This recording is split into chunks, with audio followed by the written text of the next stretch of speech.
Hey distance learners, I wanted to give you guys some instructions on how you're going to complete your assignment for today and for Tuesday.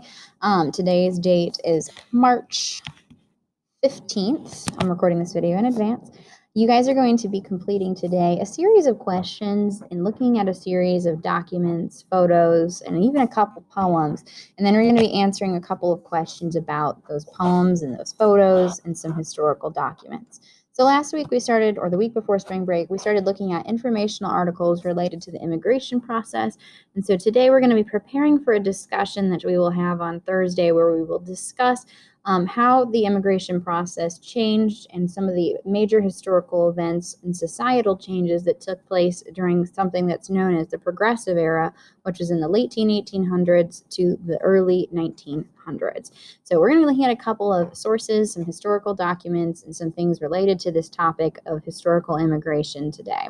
So let me walk you through your instructions. What you guys are going to do is look at these documents, these photos, and then there are questions that follow about each of them. So for this first one here, it has station 1, which means the first one that you're looking at. It says a photo of unauthorized immigration lodgings in 1890. Then you're going to go down here. There's some more background information where and the source of where it came from, because it's always important to cite your sources.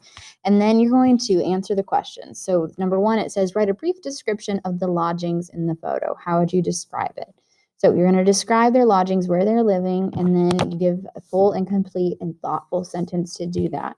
And then you're going to scroll down. Then you'll have another question. How many people do you count in the photo? You should be able to scroll back up and see 1, 2, 3, 4, 5, 6, maybe 7. There's another leg here, something like that. And then you count that many, and then it asks, why is this significant? Why does this matter? Why is this important that there are 7 people in this tiny little room? What does that show? You're going to keep going through each of the questions here. There's maybe 2 to 3 for each of the documents. So let's look at station 2. It says here, it's a letter. So you're going to read the letter and then answer the questions about that. So this is what you're going to do for today and for tomorrow. I've divided it up in 2 parts so that it's more manageable for you guys. If you have any questions, let me know.